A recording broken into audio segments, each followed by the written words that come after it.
This is Eric Strong from the Palo Alto VA and Stanford University.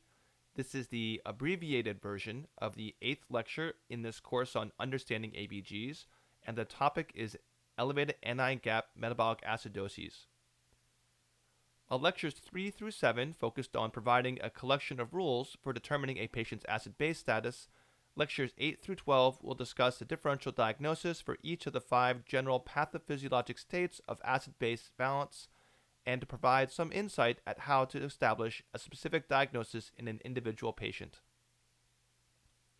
The full-length version of this particular lecture is the longest of the course and includes a fair amount of biochemistry that may be more detailed than some viewers are interested in.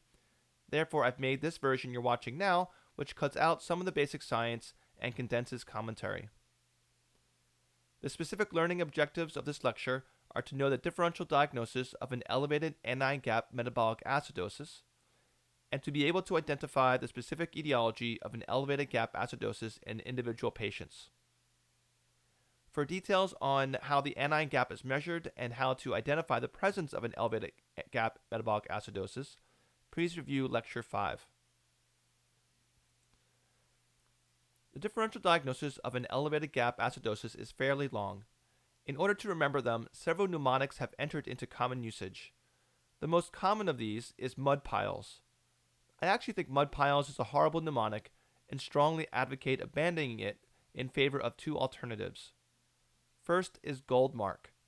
G is for glycols, O for oxoproline, L for L-lactate, D for D-lactate, M for methanol, A for aspirin, R for renal, and K for ketoacidosis.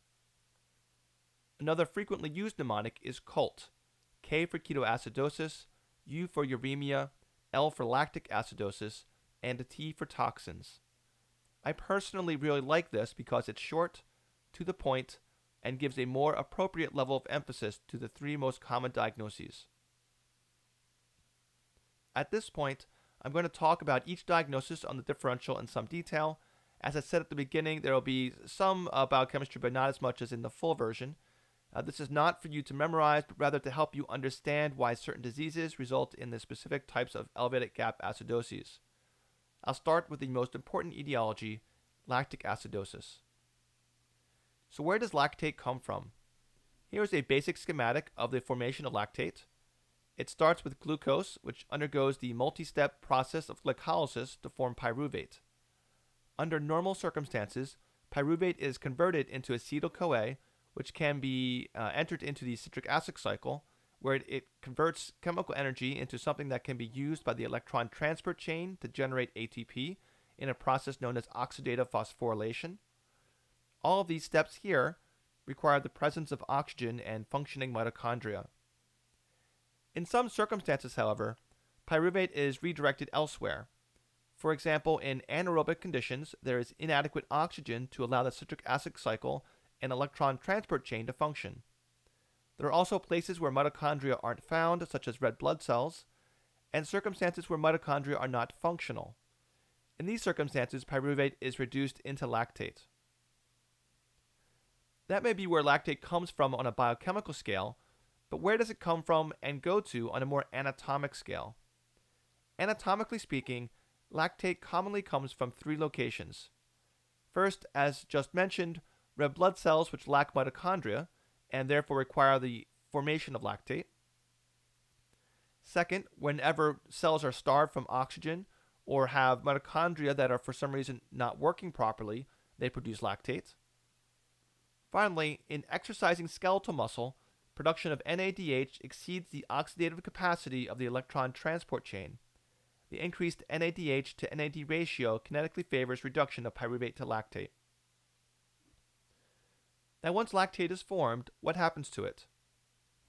Most will travel to the liver, where it will be converted back into pyruvate. Some pyruvate will enter the citric acid cycle, while some will enter the process of gluconeogenesis and be transformed back into glucose, at which point it will re-enter the systemic circulation. An alternate fate of lactate is filtration in the kidneys and elimination in the urine. This is usually only relevant once the blood lactate level exceeds a certain threshold, commonly believed to be about 5 millimoles per liter. There are also some rarely encountered additional sources of lactate. First, in some patients with bacterial overgrowth and high glucose delivery to the colon, intracolonic bacteria can produce excessive amounts of lactate, which can be absorbed through the gut wall. This condition, known as D-Lactic Acidosis, will be discussed in a few minutes. In addition, certain malignancies can produce lactate themselves for reasons which are not fully known.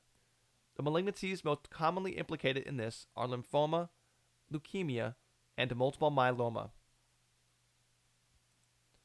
There are a fair number of medications and toxins that have been associated with lactic acidosis. The known mechanisms are too diverse to review in any detail in this lecture, but they generally involve disruption of oxidative phosphorylation either by direct enzyme inhibition or by more general disruption of mitochondrial function. Metformin gets a question mark here because of significant disagreement in the medical community as to whether it actually causes lactic acidosis. I'll just say that the overwhelming majority of high-quality data suggests that there is not a cause and effect relationship between the two. D-lactic acidosis is a relatively unique form of lactic acidosis that occurs as a consequence of lactate having two enantiomers.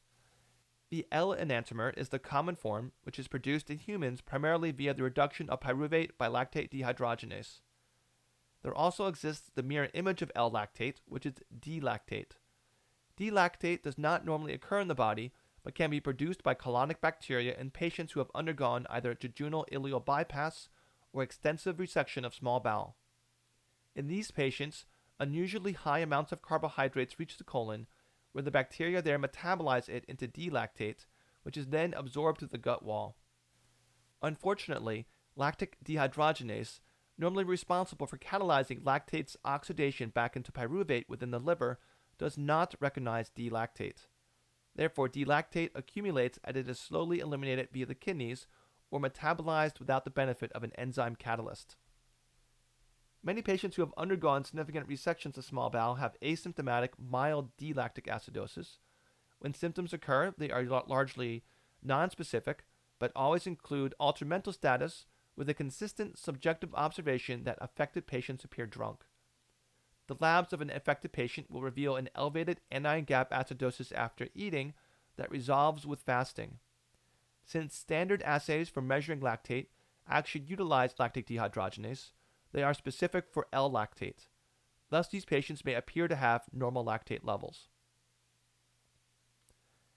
There is a popular system of classifying lactic acidosis known as the Cohen-Woods classification scheme, which divides the etiologies into type A and type B.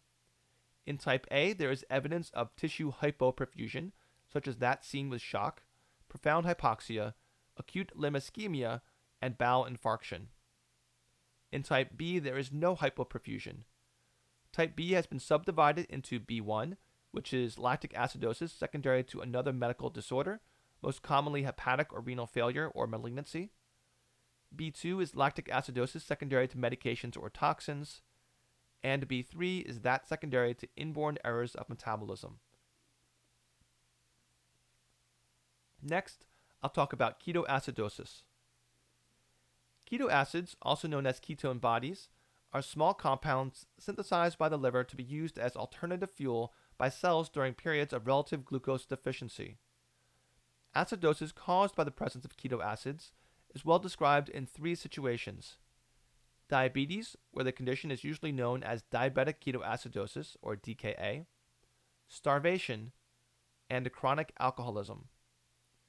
To understand why these three situations produce ketoacids, as well as appreciate an important limitation of making this diagnosis, I'll need to briefly review the formation of ketoacids. Formation of ketoacids requires lipolysis of triacylglycerols in adipose tissue. This step is inhibited in the presence of insulin and stimulated by epinephrine, cortisol, growth hormone, and glucagon. The influence of regulatory hormones at this point is the reason why diabetics lacking insulin or in a state of physiologic stress can develop DKA. Also, during fasting states, insulin levels are low and glucagon high, which would also drive this process. The free fatty acids travel to the liver where the acetyl-CoA that is not utilized in the citric acid cycle is diverted into the formation of acetoacetate. Some acetoacetate undergoes spontaneous breakdown into acetone, which is responsible for the fruity smell sometimes detected on the breath of patients with DKA. Acetoacetate can also be enzymatically reduced to beta-hydroxybutyrate. Beta-hydroxybutyrate is the predominant ketone formed during states of ketoacidosis, particularly in alcoholic ketoacidosis, on account of an unusually high NADH to NAD ratio. Unfortunately, the standard nitroprusside assay, which is used by most labs to detect the presence of ketone bodies, only detects acetoacetate in acetone, which explains why there is a relatively high false negative rate with urine and serum tests for ketones. Beta-hydroxybutyrate can be measured directly, but this is often a test that needs to be submitted to an outside lab, and therefore the result does not come back within a clinically useful time frame. Renal failure. The elevated anion gap metabolic acidosis frequently seen in renal failure occurs for two reasons. First, there is failure to excrete hydrogen ions in the kidney. This is due to decreased excretion of ammonium ion and decreased excretion of titratable acids, predominantly phosphoric acid. The second reason is the accumulation of unmeasured anions. These include phosphate, sulfate, urate, and hippurate. Interestingly, there is only partial overlap between the cause of the acidosis and the cause of the anion gap, which helps to explain why patients with early renal failure may have only a non-gap acidosis and later on develop a mixed gap and non-gap acidosis. The anion gap rarely exceeds 20 milliequivalents per liter, even in advanced renal failure, so seeing a gap of this severity should always prompt an investigation for an alternative explanation. Next are the toxic alcohols, methanol, ethylene glycol, and propylene glycol. Starting with methanol, it has various industrial uses, is found in some windshield wiper fluid, antifreeze, and paint remover. Symptoms of methanol poisoning include vision loss, photophobia, abdominal pain, confusion, and lethargy. To briefly summarize the metabolism of methanol, it first undergoes oxidation to formaldehyde with assistance from alcohol dehydrogenase. The next step in the metabolism is further oxidation to formate or formic acid under regulation of the enzyme formaldehyde dehydrogenase. It is formic acid that is actually responsible for the increased anion gap acidosis, as well as all of the pathology that methanol toxicity causes. Finally, formic acid is broken down into carbon dioxide and water, a reaction which requires the presence of tetrahydrofolate. Ethylene glycol toxicity shares a number of features in common with methanol poisoning and utilizes very similar biochemical pathways. Ethylene glycol is a colorless, odorless, but sweet compound that is found in antifreeze and liquid coolants. Its sweetness is one of the reasons poisoning from it is disproportionately present in children and animals. The symptoms of ethylene glycol poisoning is usually broken down into three stages. First comes confusion within 12 hours of ingestion. Heart failure, myocarditis, and pulmonary edema develop at about 24 hours. And acute kidney injury occurs 24 to 72 hours after ingestion. The first step in ethylene glycol metabolism is oxidation by alcohol dehydrogenase. In this circumstance, the result is glycoaldehyde. Glycoaldehyde is further oxidized by aldehyde dehydrogenase to glycolate. Glycolate is one of the direct contributors to the elevated gap acidosis seen with ethylene glycol. However, it also impairs cellular respiration at the mitochondrial level and thus results in a concurrent lactic acidosis. Finally, after several additional steps, glycolate is metabolized into oxalate. Oxalate forms complexes with calcium, and these complexes are deposited into the kidney, heart, brain, and lungs, and is responsible for the pathologic features not attributable to the lactic acid. Ethylene glycol toxicity is diagnosed from levels directly measured in the blood, but strong supporting evidence includes the discovery of calcium oxalate crystals in the urine, which can be seen on light microscopy and which is likely to be quicker to obtain than the ethylene glycol level. Antifreeze, which is the most common source of ethylene glycol poisoning, usually also includes fluorosine, added to help trace the source of leaks in automobiles. Fluorescein, when ingested by humans, is eliminated via the kidneys. As a consequence, there is a long-held belief that looking for fluorescence when shining a UV light on urine can be helpful in making the diagnosis. This particular photograph is from a case in the New England Journal of Medicine. Urine from a patient with ethylene glycol poisoning is on the left and a normal control on the right. Although this sounds like a cool and interesting bedside technique, there are a number of concerns that this diagnostic test has inadequate sensitivity and specificity to guide clinical decision making. The final toxic alcohol to talk about in detail is propylene glycol. This is used as a solvent for a number of IV medications, including lorazepam, phenobarbital, diazepam, and phenytoin. The typical presentation of propylene glycol toxicity is the onset of renal failure and an unexplained lactic acidosis in a patient who has been on a continuous infusion of IV lorazepam for at least several days. Quickly, propylene glycol is oxidized first to lactaldehyde and then again to lactate, thus the lactic acidosis. Eventually, the lactate is cleared by reduction back into pyruvate. An acceptable level of propylene glycol administration has not been formally defined, but commentary in the literature recommends a limit of 69 grams per day in patients with normal renal and hepatic function, which is the equivalent of 7 milligrams per hour of lorazepam. Other drugs are not infused at high enough rates to lead to propylene glycol toxicity by themselves, but will contribute to this problem if combined with IV lorazepam. Before we leave the topic of toxic alcohols, I should discuss the Serum Osmolal Gap, which is frequently used to identify the presence of these compounds. Serum osmolality is predominantly determined by sodium, bicarbonate, chloride, glucose, and urea. It can be estimated by taking 2 times the serum sodium and adding the BUN in milligrams per deciliter divided by 2.8 and the glucose in milligrams per deciliter divided by 18. The osmolar gap is the difference between the measured osmolality and the calculated osmolality. There is normally a small gap, but accumulation in the serum of compounds of low molecular weight, such as toxic alcohols, will raise the measured serum osmolality above that calculated by the above equation. Small osmolar gaps are frequently seen in critically ill patients, but are usually less than 20 milliosmoles per liter. Thus, a gap greater than 20 strongly suggests the presence of an unmeasured osmol, particularly in alcohol. This calculation is helpful because many labs will be able to result a serum osmolality faster than a serum methanol or ethylene glycol level. General indications for determining the osmolar gap include suspected poisoning with an unknown toxin, an elevated anion gap in the presence of a normal lactate, ketones, and renal function, unexplained altered mental status, particularly in an alcoholic or child, and periodic monitoring for patients on high doses of IV lorazepam.